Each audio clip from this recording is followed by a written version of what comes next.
Happy Thursday morning, everyone. Welcome back to Morning Buzz. I'm Alex, and Jordan's here with me for what might be the most personally revealing episode we've done yet. Yesterday, we promised to dive into why some people become social butterflies as they get older, while others turn into happy hermits. And honestly, I'm already having an identity crisis about which direction I'm heading. Oh, this is going to be good. I've been watching my own social evolution with fascination lately. In college, I needed absolute silence to think, and now I'm the person who works better in coffee shops with background chatter. Meanwhile, my neighbor went from hosting massive dinner parties in her 30s to proudly declaring that her ideal Friday night involves her cat, Netflix, and zero human interaction. Right? It's like we're all on these mysterious personality trajectories that nobody warned us about. I used to think introversion and extroversion were just fixed personality traits you got stuck with forever, like your eye color or your inexplicable fear of butterflies. Well, here's the plot twist. Personality is way more fluid than we give it credit for. Our brains are constantly rewiring based on experiences, life stages, and even hormonal changes. Some people discover that social interaction actually energizes them more as they age, while others realize that they've been overstimulating themselves for years and finally give themselves permission to embrace the quiet life. Wait, so you're telling me that the person who used to organize group trips for 20 people might genuinely start preferring book clubs with three close friends? That's not just getting old and cranky? Not at all.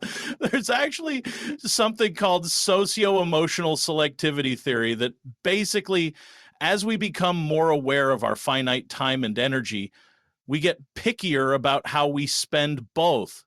Some people respond by wanting deeper, more meaningful connections with fewer people. Others realize they've been holding back and start seeking richer social experiences. This is blowing my mind because I always assumed my dad's transition from life of the party to please don't make me go to your cousin's wedding was just him becoming antisocial. But maybe he's actually becoming more intentional about his social energy. Exactly. And here's what's really interesting. Brain scans show that our reward systems can literally change over time. The neural pathways that once lit up for big group dynamics might start responding more to intimate conversations, or vice versa. It's like our brains are constantly updating their social software. Okay, but what about those people who seem to get more outgoing with age? My aunt went from being the quiet one at family gatherings to starting a community theater group at 70. Did her brain just suddenly flip a switch? That's often about confidence and reduced social anxiety. As we accumulate life experience, many people stop caring as much about judgment or rejection.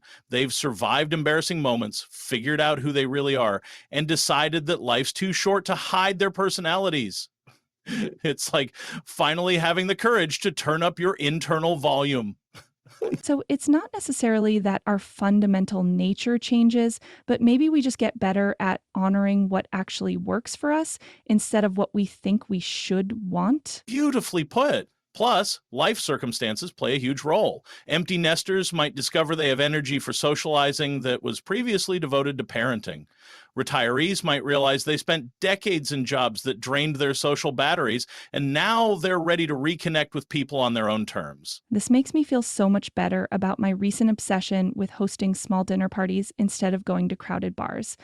I was worried I was becoming boring, but maybe I'm just evolving into someone who prefers conversations where you can actually hear each other talk. And there's nothing wrong with either preference. The key insight is that these changes often reflect growing self-awareness rather than personality decline. Whether you're becoming more selective or more adventurous socially, you're probably just getting better at knowing what genuinely recharges you versus what you think should recharge you. I love this perspective. It's like we're all conducting these long-term experiments on ourselves to figure out our optimal social settings. Some people discover they're happier with their energy spread wide, others prefer it concentrated among a few close connections. And the beautiful thing is that both directions can lead to more authentic relationships. When you stop forcing yourself into social situations that don't fit, you show up more genuinely in the ones that do.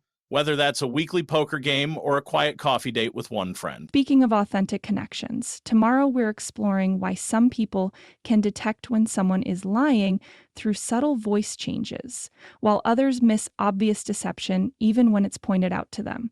We'll dive into the science of vocal lie detection and whether it's a learnable skill or just natural intuition. Should be fascinating to examine how our ears pick up on dishonesty. Thanks for joining us this Thursday morning, everyone.